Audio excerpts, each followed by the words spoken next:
Deus que é revelado nas páginas das Escrituras Sagradas é um Deus de amor e um Deus de misericórdia. O Deus que é revelado nas Escrituras Sagradas é um Deus de compaixão, é um Deus de ternura, é um Deus que se compadece dos pecadores, é um Deus compassivo, é um Deus que, segundo as páginas do capítulo 1 do livro de Naum, do profeta menor, ele diz que é tardio em irar-se. A Bíblia diz também que Deus não tem prazer na morte do pecador. Deus é um Deus de bondade e de misericórdia. É um Deus de uma bondade infinita, incalculável. A graça de Deus é a expressão da natureza de Deus por toda a Bíblia Sagrada.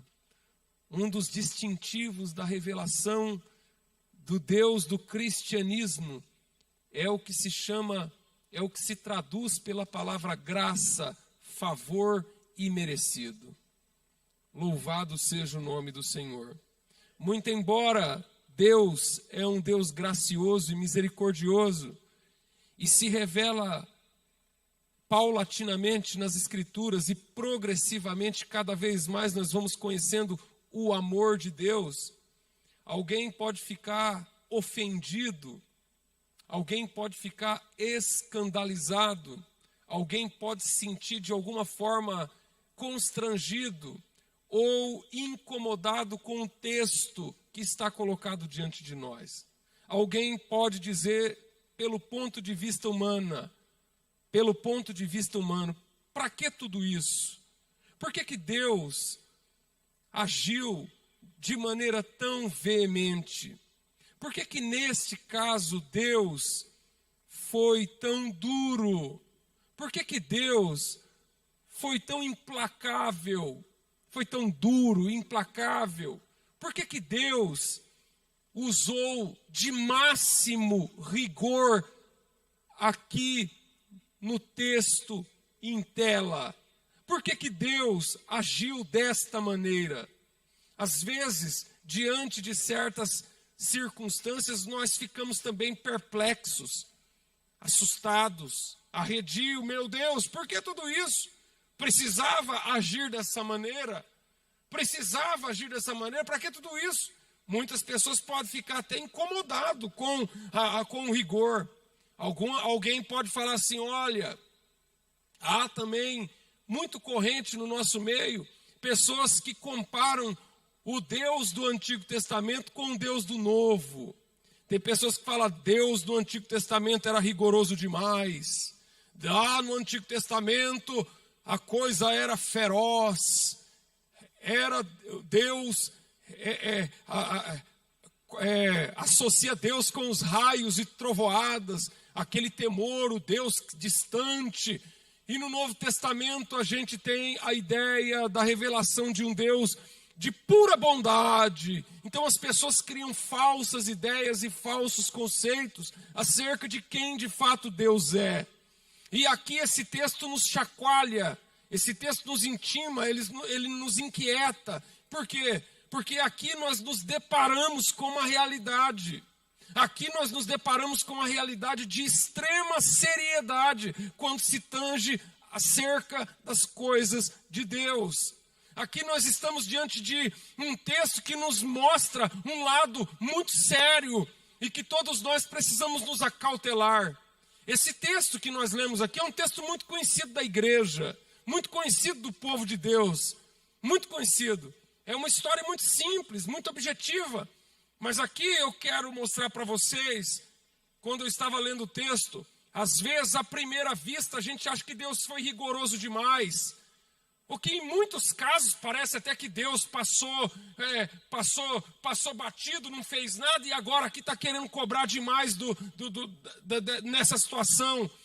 Mas é porque muitas vezes a gente só consegue enxergar a ponta do iceberg. O iceberg é aquela massa polar, aquelas geleiras que se desprendem dos polos árticos.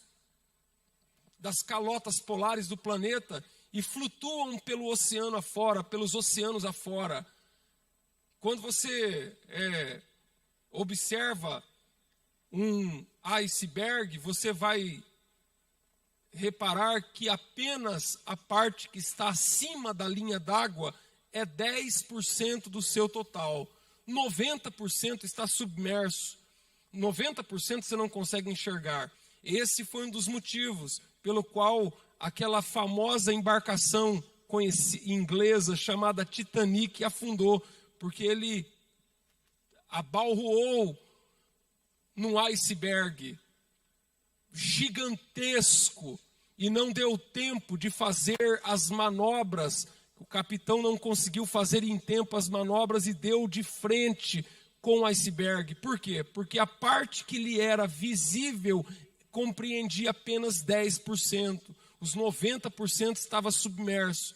E muitas vezes nós só conseguimos enxergar uma ponta, o que nos é colocado. Mas se nós repararmos bem no texto e fazermos uma reflexão partindo do princípio do que Deus é, nós vamos entender o que está acontecendo aqui.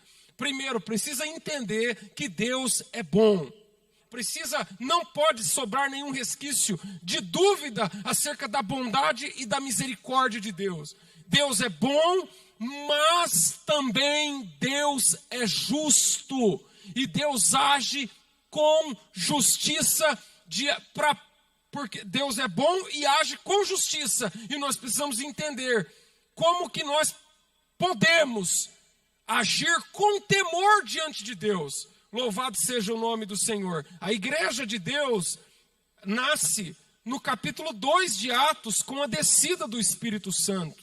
A descida do Espírito Santo revestiu, unificou os crentes. A pregação de Pedro trouxe milhares de pessoas para fazer parte da igreja que estava nascendo aqui, o nascedouro da igreja.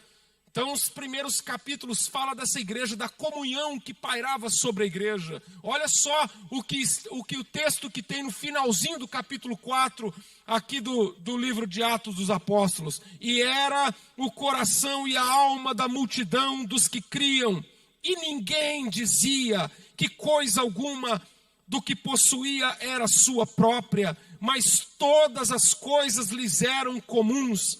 E os apóstolos davam com grande poder testemunho da ressurreição do Senhor Jesus, e todos eles haviam abundante graça. Não havia, pois, entre eles necessitado algum, porque todos os que possuíam herdades ou casas, vendendo-as, traziam aos pés dos apóstolos, e repartia-se a cada um segundo a necessidade que cada um tinha. Irmãos, até então aqui, na formação da igreja, no nascedouro da igreja, nessa fase da igreja, não havia tido nenhum problema na igreja. A igreja estava intacta, havia uma união, havia uma comunhão, havia um ambiente em que Deus estabeleceu no meio do povo de forma maravilhosa, um ambiente espiritual, um ambiente de milagre, uma unidade, uma irmandade que eu só encontrei eu nunca vi algo parecido com isso aqui que está descrito, eu nunca vi. E mesmo num ambiente como esse,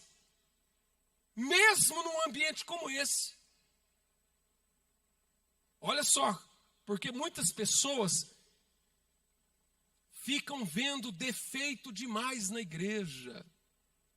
Muitas pessoas parecem que não conseguem tirar os olhos dos defeitos da igreja.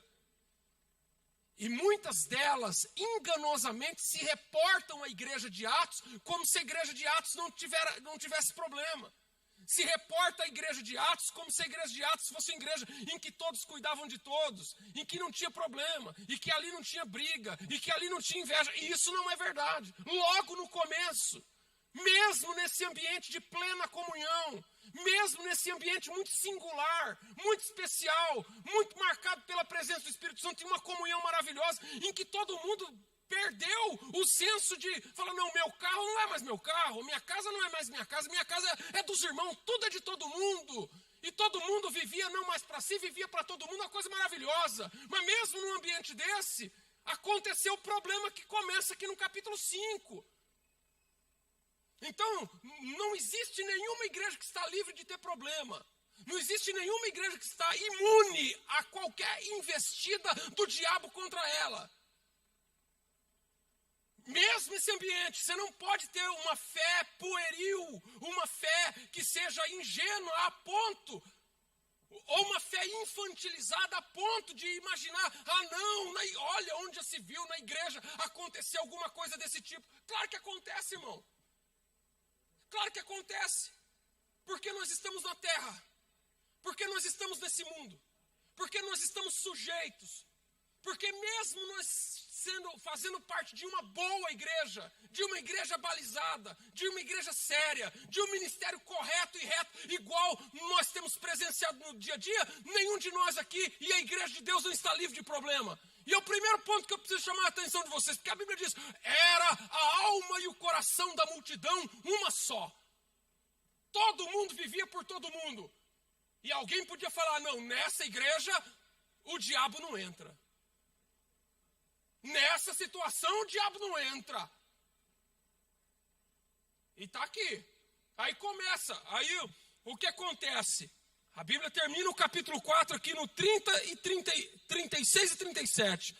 Então José, cognominado pelos apóstolos Barnabé, que traduzido é filho da consolação, levita natural de Chipre, possuindo uma herdade, vendeu-a e trouxe o preço e depositou aos pés dos apóstolos. Então Barnabé foi e pegou uma herdade que ele tinha, uma propriedade que ele tinha, vendeu, pegou o dinheiro e trouxe aos pés dos apóstolos.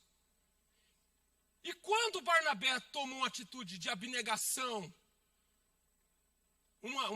fez essa oferta aos pés dos apóstolos, e a igreja, que na época, segundo as escrituras, já beirava 5.000 membros, porque muitas almas, a primeira pregação de Pedro, 3.000 almas se converteu a Cristo. Então a igreja que já era uma multidão em Jerusalém, quando ficou sabendo dessa herdade que o Barnabé vendeu e depositou ao pé dos apóstolos, ficaram admirados de tamanha de voluntarismo dessa envergadura. Ficaram admirados da atitude, da coragem, da entrega, da oferta que o Barnabé fez. E essa oferta foi uma oferta de coração.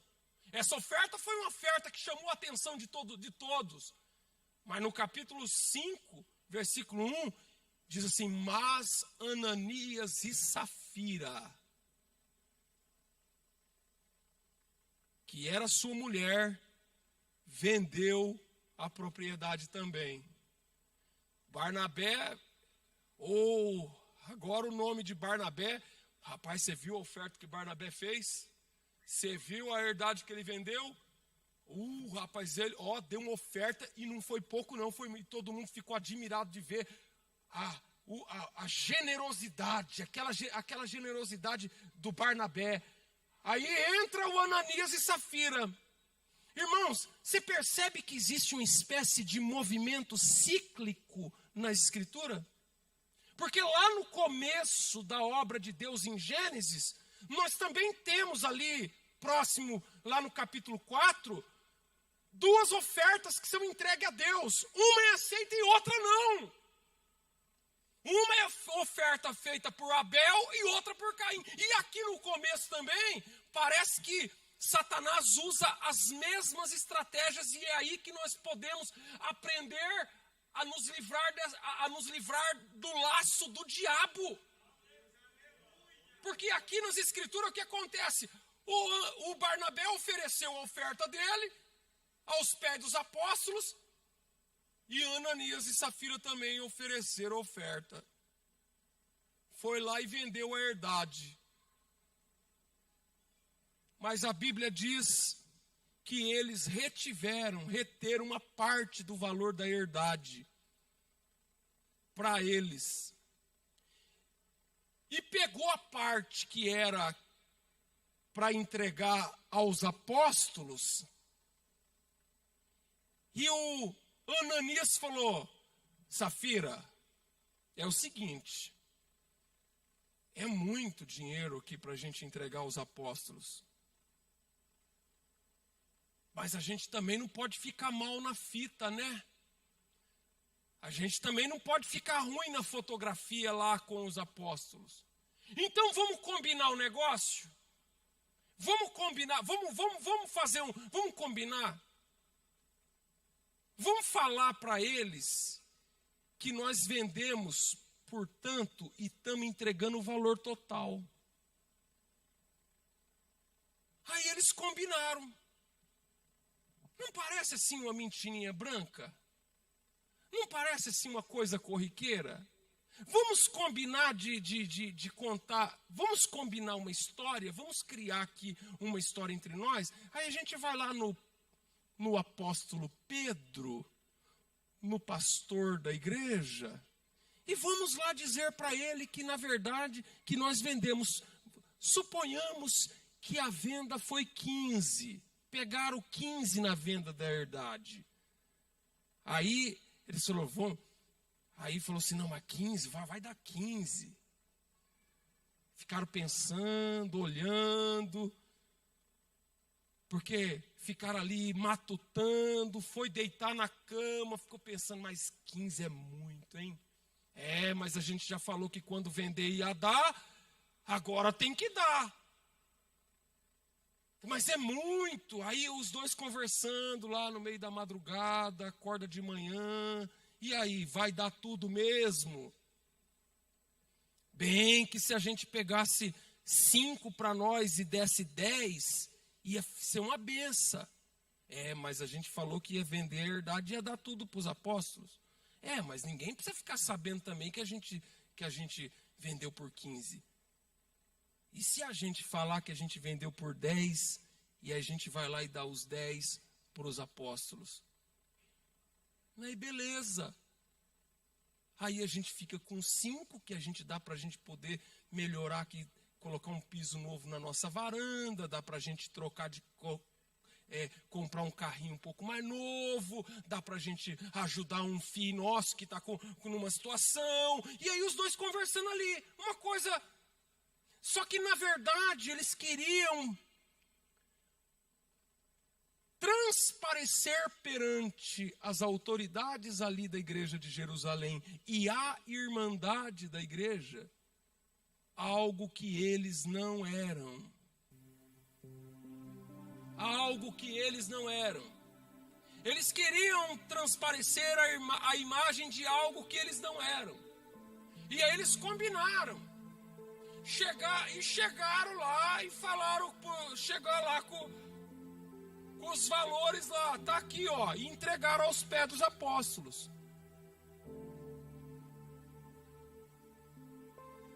Vendeu uma propriedade, está escrito aqui. Tem algum problema ter vendido a propriedade?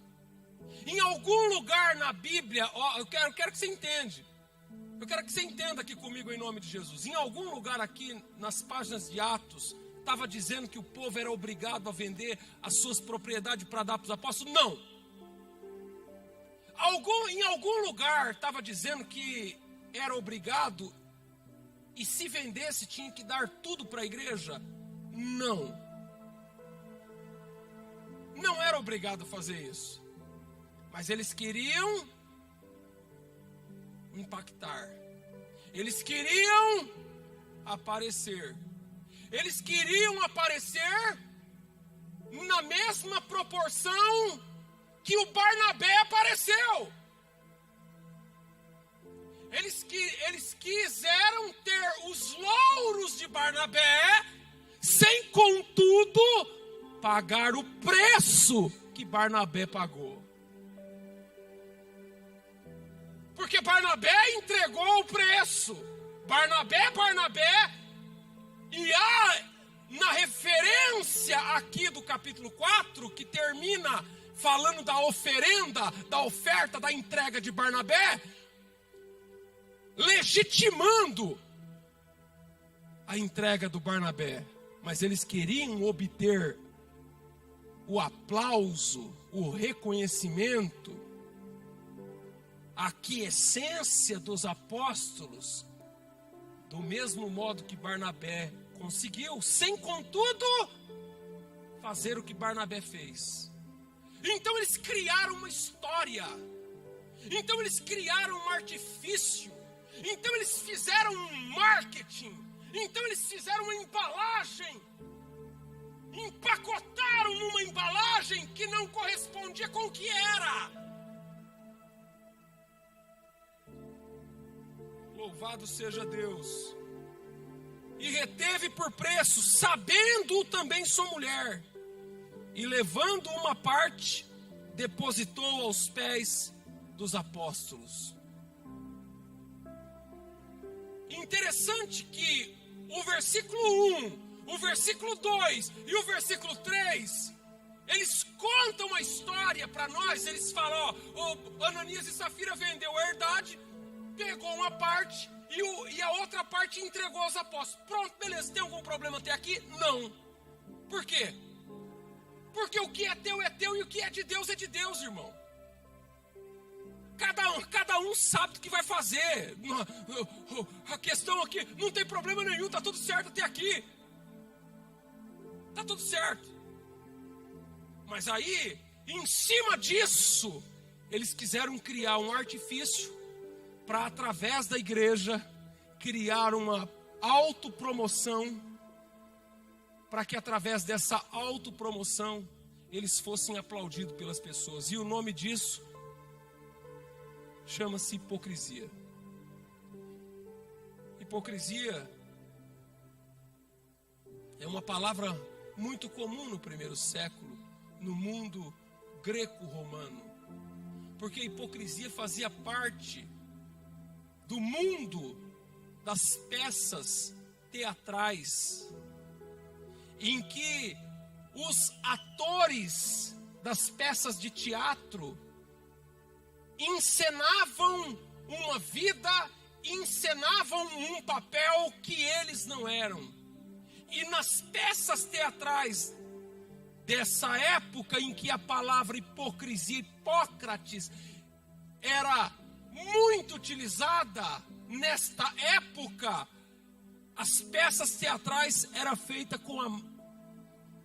com os artistas usando uma máscara que escondia sua verdadeira face. Essa é a palavra. Jesus nunca atacou com veemência as prostitutas. Jesus nunca desceu o sarrafo nos publicanos. Jesus não economizou chicotada para dar nos lombos e nas costas dos hipócritas, no capítulo 23 de Mateus. Meu irmão, a coisa aqui é simples. O que é que eu aprendo com isso? Que Deus, Ele não espera que nenhum de nós aqui seja perfeito. Deus não espera que nenhum de nós aqui sejamos mega, blaster, power. Deus espera que todos nós aqui seja sincero diante dele.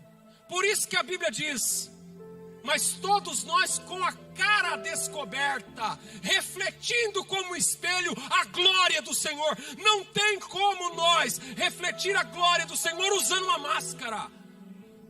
É com a cara descoberta, eu sendo o que eu sou, do jeito que sou, e acabou. Não colocando para debaixo dos tapetes para que as pessoas pensem que eu sou o que eu não sou. É isso que irrita a Deus.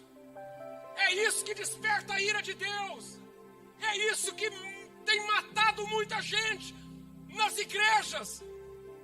É isso que tem acabado com a vida espiritual de muitas pessoas. Por quê? Porque elas acabam encenando uma vida que não corresponde com a realidade.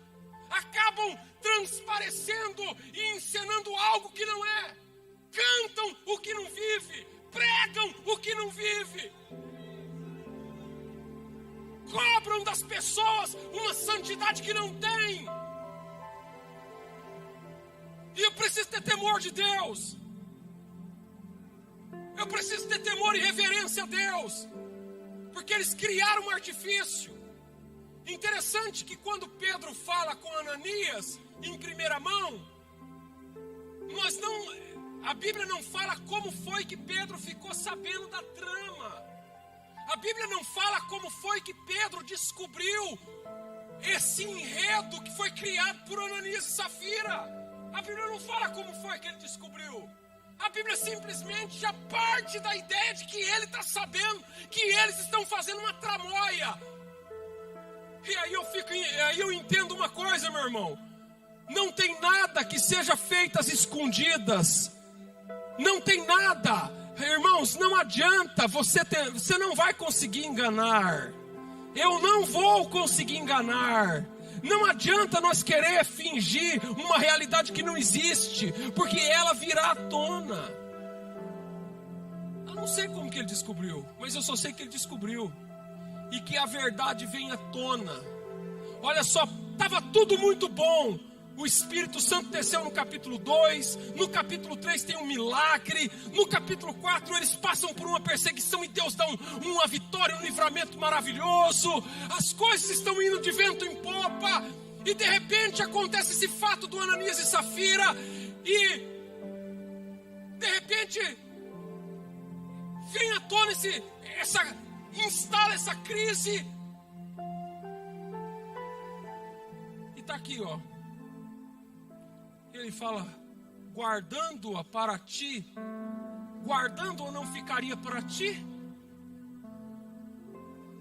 Está dizendo, vocês não precisavam ter feito isso. Vocês não precisavam ter feito nada disso. Tem coisas que não precisam ser feito. Não precisa ser feito, guardando não ficaria para ti. Já era teu. Ou seja, nada é capaz de justificar. Porque muitas vezes a gente pergunta, mas por que fulano fez isso? Por que fulano fez isso?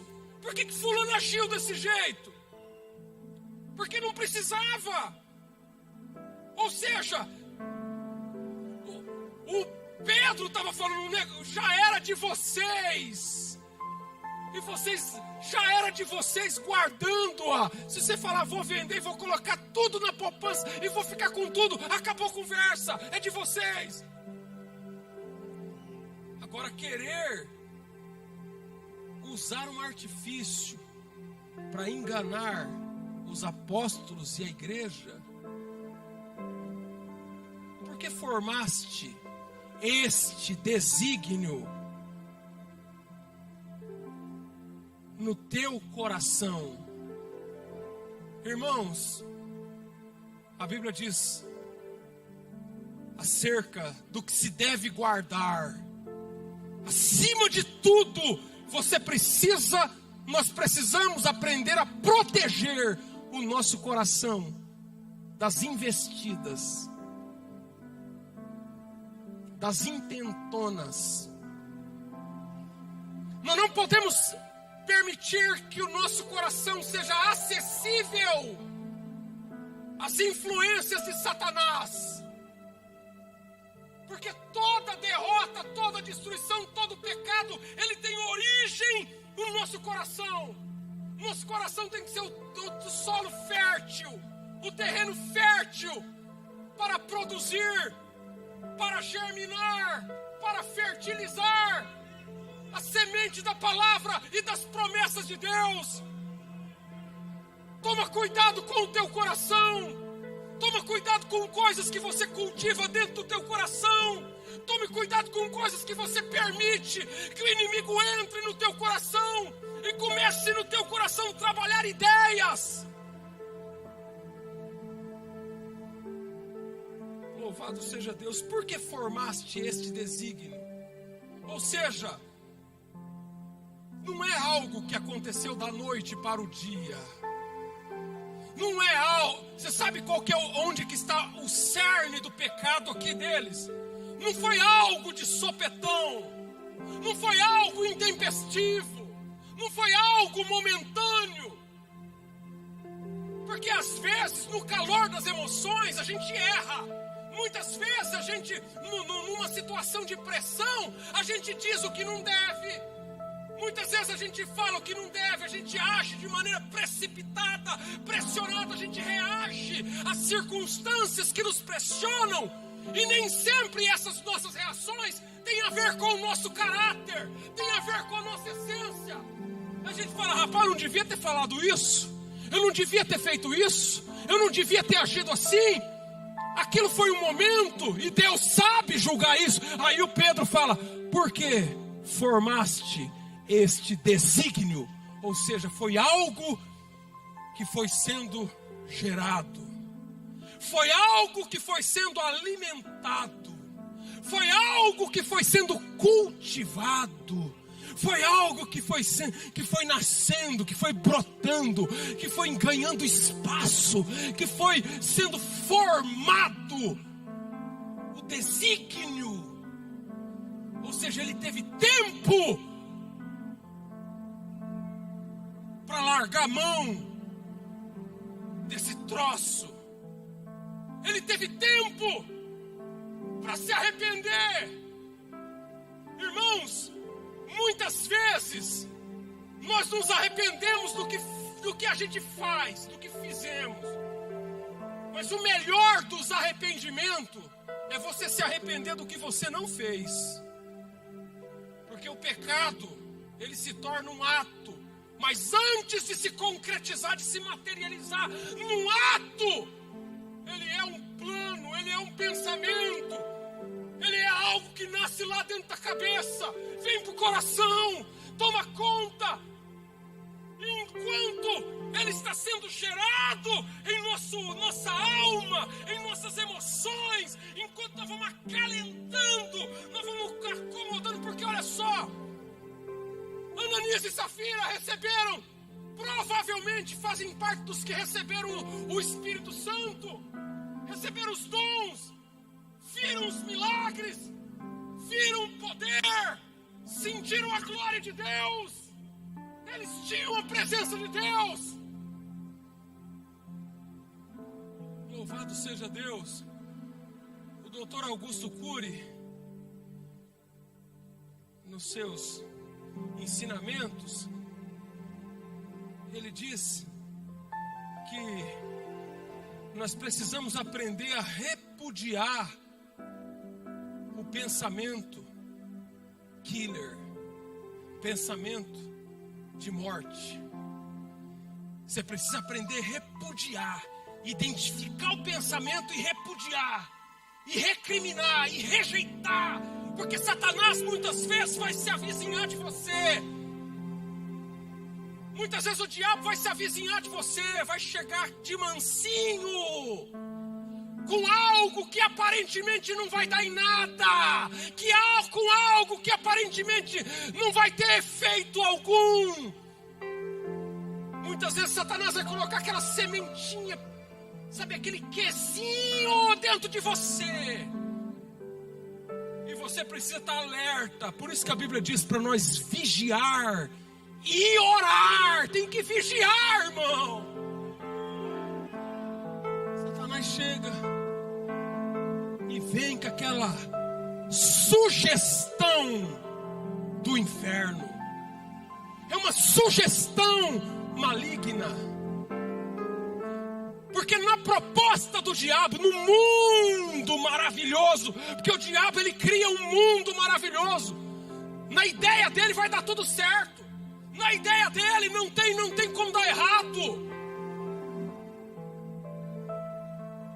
Mas justamente aqui, Ananias e Safira, literalmente, a casa dele cai. Aí eu pergunto para você, por que Deus foi tão rigoroso com eles? E eu vou dizer, porque o que nós vemos é apenas a ponta do iceberg. Quem sabe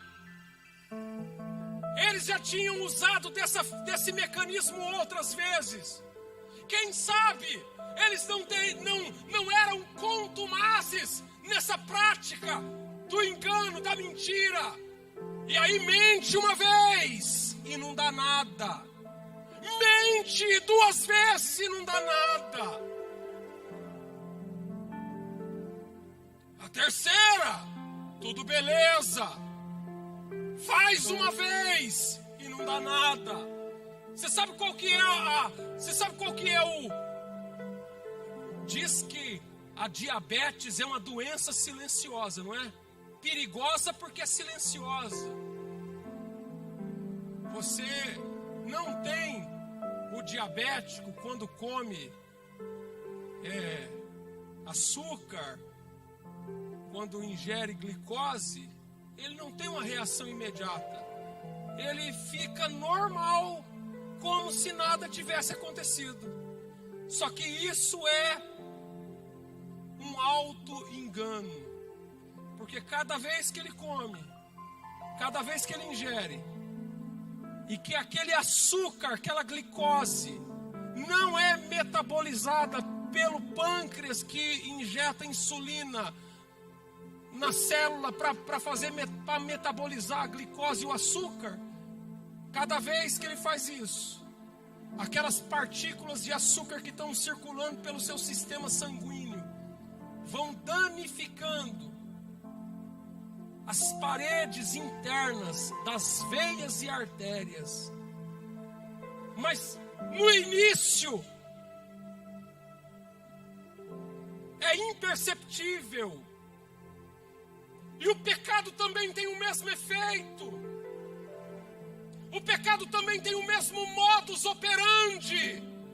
O pecado também tem a mesma forma, a mesma configuração. E no caso aqui em que nós estamos dizendo, é que eles inventaram uma lorota, uma mentira, para contar para o apóstolo. Porque talvez esta era a fraqueza deles. Quantas vezes eles não devem ter feito isso? E dado tudo beleza, olha, estamos aqui de boa. O pastor é muito xarope mesmo. Nós não tem que dar satisfação para ninguém. O que acontece aqui com nós e aqui com nós. E não sei o quê. E todo cheio de razão. Até que um dia eles se depararam com um homem cheio da autoridade de Deus. Aleluia. E Pedro vai dizer assim: olha, por que que você deixou isso campear o teu coração? Por que que você permitiu? Por que você deliberou no foro íntimo que essas coisas ganhassem a tua alma? Nessa noite, meu amigo, meu irmão, eu falo da parte de Deus, que é um Deus de misericórdia. Deixa eu te dizer, meu irmão, Deus não quer te matar e nem tem prazer na tua queda. Mas se você não se arrepender, saiba de uma coisa: Deus não é homem. Aleluia.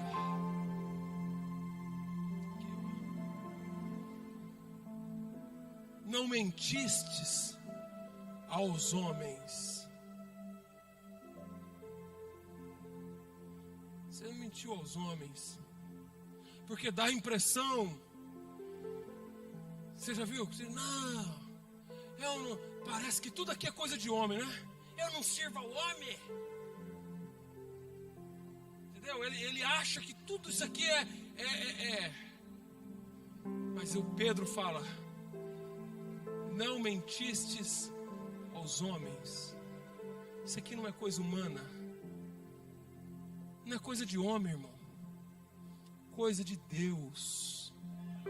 Você consegue entender que o teu compromisso aqui não é com Pedro? Você consegue entender que o teu compromisso aqui não é com A, não é com B, não é com C? Você consegue entender que não sou eu que vou te levar para o céu, meu irmão? Você não está aqui para servir o pastor da igreja. Você não está aqui porque você é líder. Você não está aqui porque você tem uma carteira de obreiro. Você está aqui, irmão, porque nós estamos aqui para servir a Deus.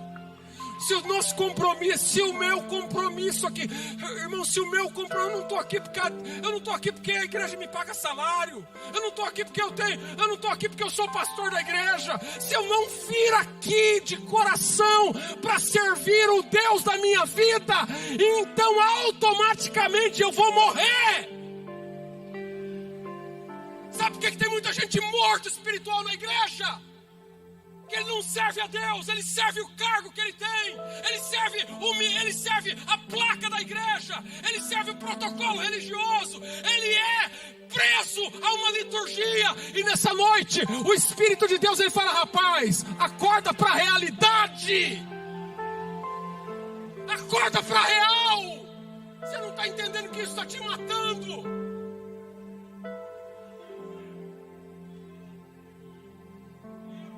Ananias, ouvindo as palavras, caiu e expirou. E alguém fala assim: mas isso aqui foi lá, né, pastor? Isso aqui é lá naquela época, né? Acho que Deus está... A gente não vê ninguém morrendo assim, né, pastor? Não.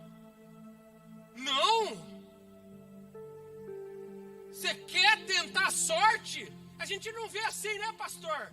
É porque a pessoa tenta a sorte, ela aposta, ela dobra a aposta. Eu estou aqui para te avisar da parte de Deus. No caso aqui, foi a última. Eu não sei quantas tiveram para trás. Quantas dessas Ananias praticou? Não sei.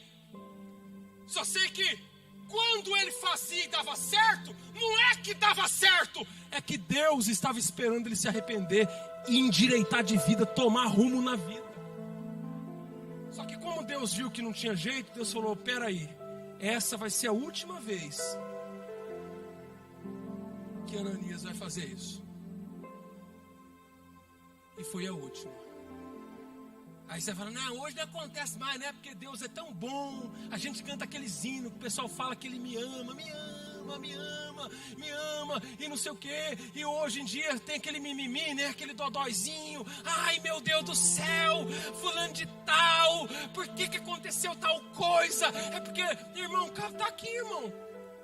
Porque a obra é de Deus. E não tem como parar com o engano de pé diante dele. Vai cair por terra, acabou, vai cair. Vai cair por terra. Já caiu. Louvado seja Deus, irmão. Corre para os braços de Jesus e pede misericórdia. Você que está me assistindo aí por essa transmissão ao vivo, em nome do Senhor Jesus, o Espírito me concita dizer a você, em nome do Senhor, cada erro, cada pecado, cada vez que você faz e acha que não dá nada, na verdade você está colocando a tua vida na boca do inferno. E Deus, que é um Deus de misericórdia, te espera com arrependimento sincero, porque senão vai chegar o dia que vai ser a última vez, a última vez, a última vez. E Deus não tem problema nenhum em deixar escrito para todo mundo saber. Às vezes acontece uma coisa na igreja que estoura, vira até manchete de jornal. E alguém fala assim: ai meu Deus, ai é o escândalo. E Jesus falou: é necessário que venha um escândalo. Deixa vir. Deixa vir. Deixa arrebentar. Você achando que Deus está preocupado com isso? Você acha que Deus vai jogar para debaixo do tapete, irmão? Está escrito aqui, irmão. É porque Ele não vai deixar para debaixo do tapete coisa nenhuma. Ele vai deixar arrebentar para todo lado. Ele vai botar para quebrar. Louvado seja Deus. Gostem ou não gostem, é isso aí. A obra dele não vai cair porque um errou. E ele não vai deixar a massa inteira apodrecer por causa de um. Agora saiba de uma coisa: que Deus está cuidando da obra dele, que Deus está cuidando do ministério dele, que Deus está cuidando da igreja dele, que Deus está cuidando dos pastores dele, dos obreiros dele, dos servos dele, da igreja dele.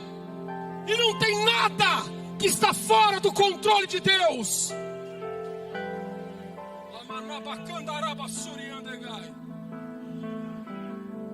Ananias caiu e morreu. Aí os jovens levaram ele, já levaram e enterraram. Acho que eles estavam em pandemia também, porque já foram lá e enterraram logo. Não deixou nem 3 horas depois, a mulher dele nem sabia ainda que o marido tinha morrido.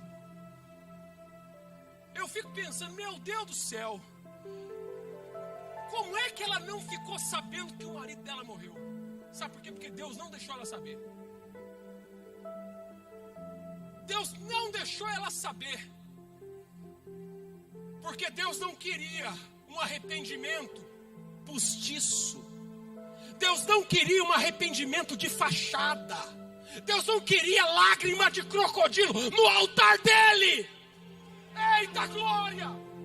Porque se ela ficasse sabendo, você ia ver aquelas lágrimas chorando, sabe, se descabelando, tudo mentira, tudo palhaçada, tudo confusão, não tem nada a ver com a verdade. Você ia ver aquele choro que dava até para ser contratado aí para essas telenovelas mexicanas. Só que Deus não deixou ela saber. Passou 3 horas, ela não sabia de nada. E lá vem a Safira. Lá vem a Safira, toda dona da situação. Lá vem a dona Safira. Lá vem a Madame Safira. Eita! Sabe aquela pessoa que estava cheia, que estava dona do pedaço, que estava bancando todas, sabe aquela que está bancando todas, aquela que estava nas nuvens. Por quê? Porque tinha ganhado na mais alta esfera daquele núcleo social com uma pessoa de top de linha. E ela vem chegando, e vem chegando. Ela se depara com o homem de Deus, com Pedro, cheio do Espírito Santo. Louvado seja Deus. Lamanabacandarabakai. Tem gente que está de narizinho empinado, pensando que é o último biscoito do pacote. Tem gente que está pensando que está bancando todas, que está por cima da carne seca. Tem gente que pensa que é o rei da cocada. Está pensando que é o rei da cocada.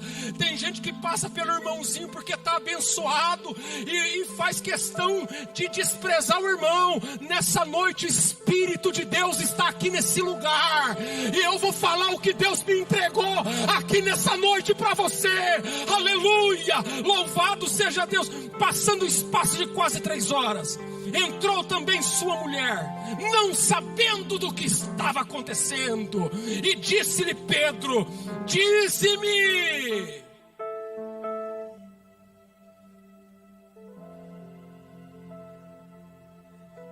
vendeste a herdade por quanto?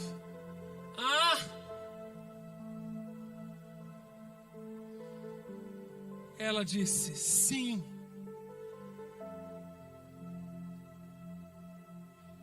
Sim. É o sim da morte. É o sim, o último sim. Sim. Na hora que ele perguntou: você vendeu essa herdade por tanto? Era a última chance de vida dela. Cair de joelho diante daquele servo de Deus. Fala assim: pastor, eu não sei onde que eu estava com a cabeça. Pastor, a gente é bobo mesmo. Pastor, não é nada disso. Na hora que ele fez aquela última pergunta, era a chance. É a última. Você acha que Deus é ruim? Você acha que Deus é bravo demais? Você acha que Deus... Mas agora que, ó Deus dando a chance para ela. Olha Deus dando a chance para ela. Porque Pedro não chegou já descendo o sarrafo e falou: responda para mim. Foi portanto? E ela confirmou, selando a sua morte e a sua perdição com o sim. Foi portanto. Vocês fizeram uma aliança de mentira. Vocês fizeram um combinado. Vocês fizeram uma trama, um acordo. Ananias, olha a trindade do mal aqui: Ananias, Safira e Satanás. Ananias, Safira e e Satanás se juntaram para tentar enganar a igreja de Deus, para tentar passar por cima da obra de Deus. E a Bíblia diz que Deus não deixou isso acontecer.